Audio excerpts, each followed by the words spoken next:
Automáticamente si piensas en Nickelodeon, muchas series y películas vendrán a tu mente, pero solo una de ellas estará en la mente de todos. En 1984, un joven estudiante completaría su especialización en biología marina y artes.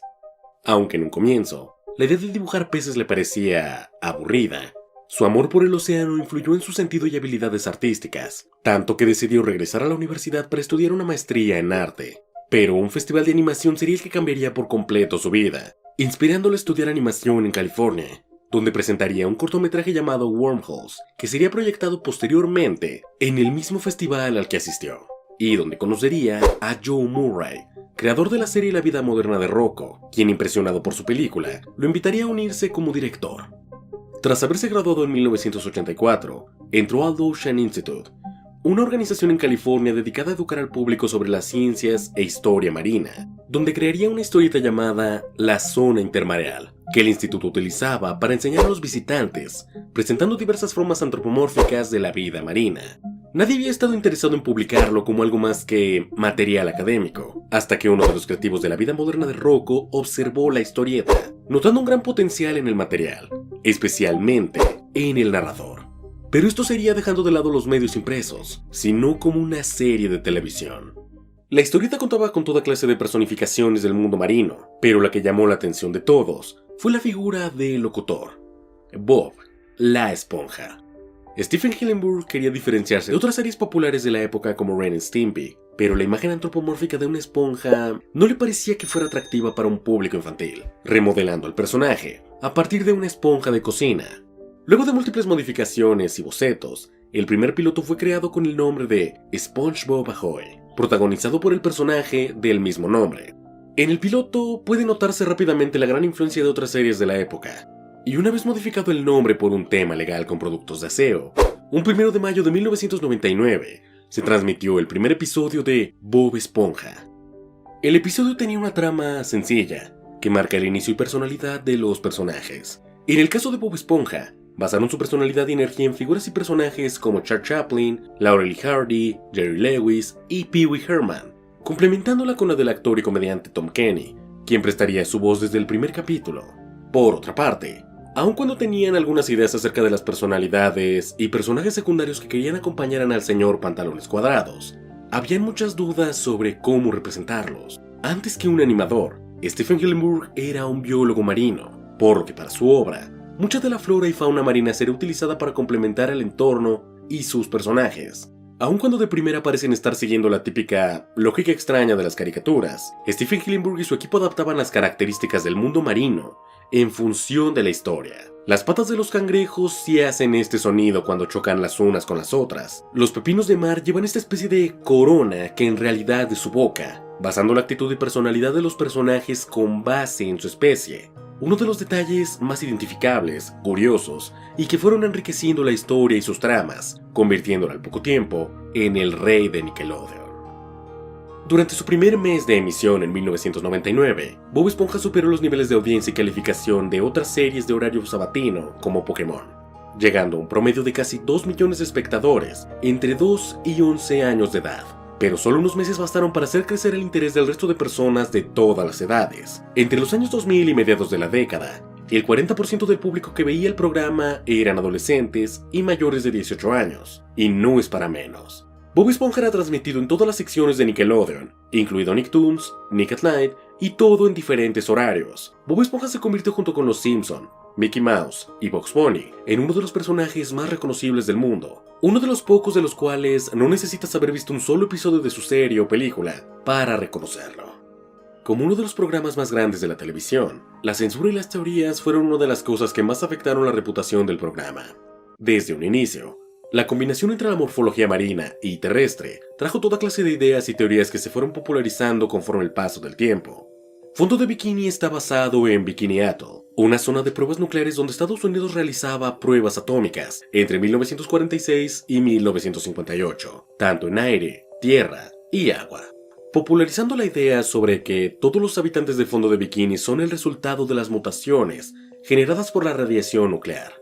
Una teoría que se ha ido olvidando más y más conforme el paso del tiempo, al ser mencionada obligatoriamente cuando se habla de otras teorías y detalles interesantes de la serie, hasta hace algunos años. cuando en el spin-off de la serie, conocido como El Show de Patricio Estrella, en uno de los episodios de la primera temporada llamado ¿Quién es un buen chico?, Patricio viaja al pasado para conseguir fruta en los años 40, llegando a una ciudad totalmente distinta, en donde podemos ver un letrero que acorta la zona de pruebas nucleares. Esta no sería la única ocasión en la que la serie se mofaría de los fans y sus teorías. Durante 2010, en foros de internet como Reddit y 4chan, se popularizó una historia que transcurre en el año 2005. Un supuesto pasante de Nickelodeon cuenta cómo una de sus funciones en la empresa eran ver los episodios antes de que salieran al aire, en busca de fallas o errores y ser corregidos. Habiendo un retraso en la transmisión del episodio Duérmete mi molusco, pues el video que llegó no era el correcto. Recibiendo uno donde luego de un concierto de Calamardo frente a todo fondo de bikini, es abucheado y humillado por el público, incluidos Bob y Patricio.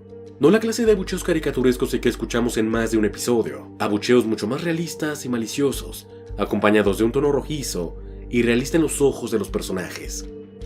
La cámara realiza un par de cortes donde se puede ver una fotografía de un asesinato, para luego centrar la cámara en Calamardo, perplejo y con la mirada perdida. Comienza a llorar desconsoladamente. Nuevamente, no la misma clase de llanto que solemos escuchar en otros episodios, un llanto mucho más realista y lleno de dolor.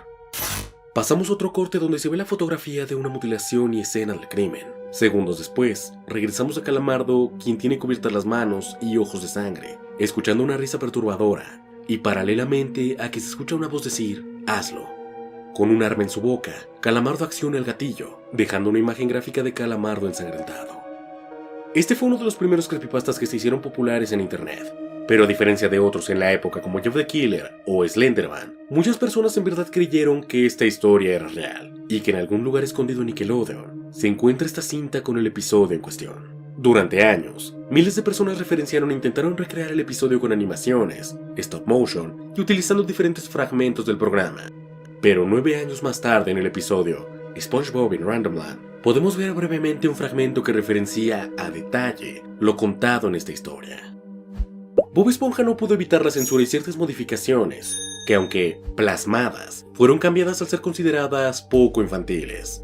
A mediados del 2023, fueron filtradas una serie de imágenes en un libro inédito de ideas llamado Behind Closed Door, una serie de dibujos que los artistas se permitían hacer una vez terminada la temporada de grabación. En este libro, podemos encontrar toda clase de dibujos de los personajes en situaciones sexuales. Esta clase de prácticas eran más comunes de lo que parecían, tal como fue el caso del episodio Sailor Moon o Boca de Marinero en Latinoamérica. Esto, hasta que durante la Comic Con 2021 en un panel de Bob Esponja, Tom Kenny y Roger Bonpas, las voces de Bob Esponja y Calamardo en el idioma original, hablaron acerca de este episodio. There was an episode called Sailor Mouth. Then at the end, Clancy, Mr. Krabs, when he stubbed his toe and he goes off on a cussing binge, just remember the next time you see it, he was really cussing when we recorded the episode.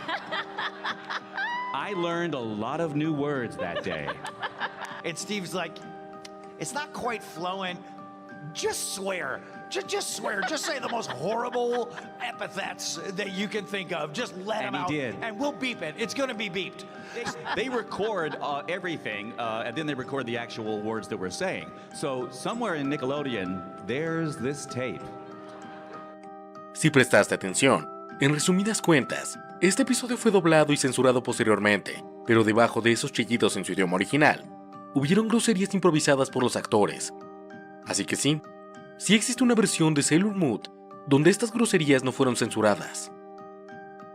En esos más de 20 años, se han generado toda clase de teorías sobre cuáles podrían ser estas palabras, siendo estas las posibilidades más populares, incluso surgiendo en los últimos años la teoría de que los insultos en Bob Esponja verdaderamente eran los chillidos del delfín, no teniendo ningún significado traducible a nuestro idioma. Por lo que durante un tiempo, este tema fue dado por concluido. Hasta hace unos días, donde un usuario de Twitter llamado Bondi, o bueno de X supongo, posteó que hace unos días pudieron obtenerse 2 clips de audio que pertenecen al episodio Sailor Moon, los cuales dicen: Ah, blow me! You fuckface! Y claro, seguramente te lo estás preguntando, ¿de dónde provienen y cómo podríamos asegurar que estos clips de verdad son la versión original del episodio y no solo generados por inteligencia artificial. Primero que nada, el principal problema de las teorías del episodio era que la mayoría de posibles opciones que concordaban con todas las pistas no embonaban o hacían sentido con lo dicho por Bob, Patricio y Don Cangrejo.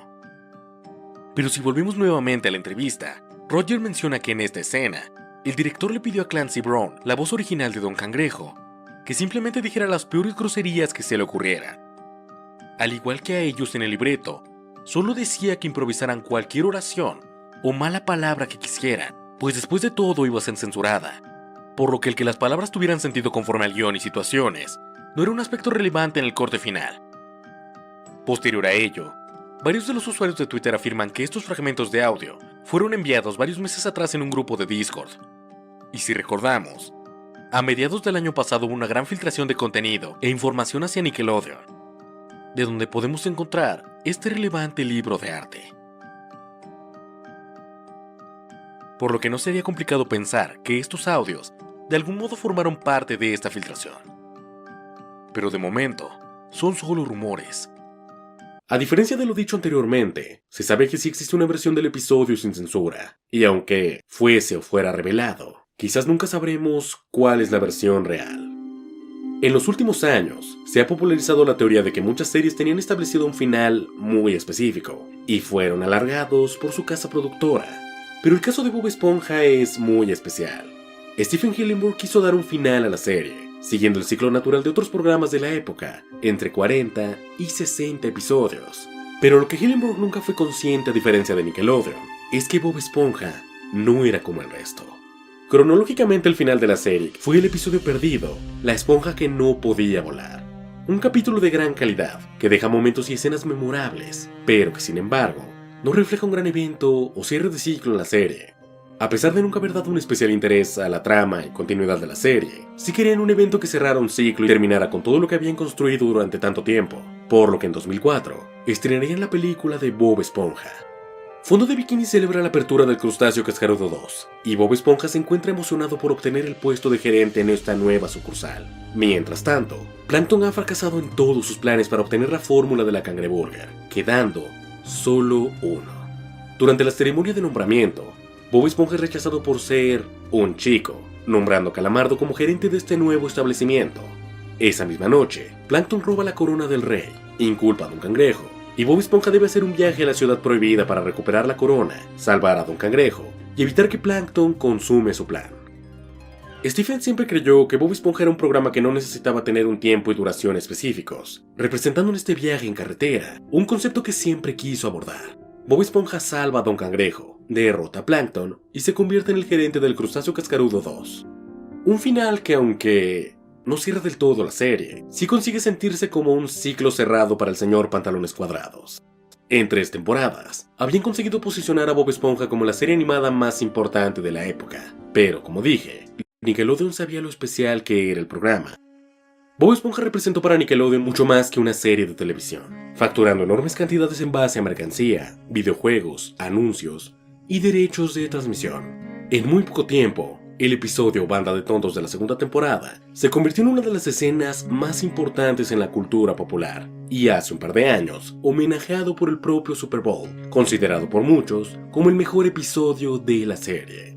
Stephen Hillenburg permitió que Nickelodeon siguiera con el programa, y a pesar de no ser el final de la serie como se tenía previsto, sí fue el fin del creador como showrunner de la serie, dejando a cargo del timón a Paul Tibbitt, quedándose únicamente como productor y asesor creativo, hasta el año 2018, donde luego de complicaciones con esclerosis, falleció a la edad de 57 años.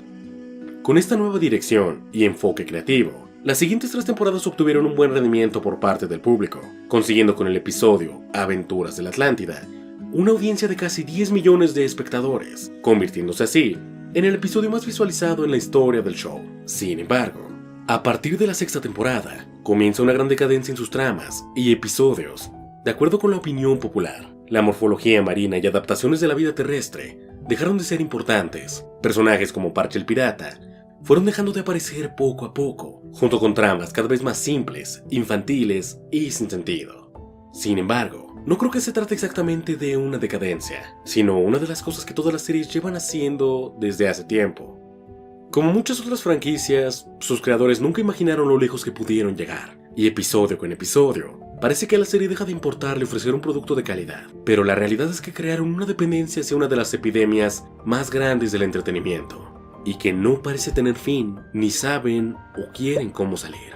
Pero tú, ¿qué piensas? Si este video te ha gustado, apóyame con un like, compartiéndolo y suscribiéndote al canal. Prometo que te quedarás y disfrutarás de todo el contenido que hay a continuación. Yo soy Fernando García, hasta la próxima.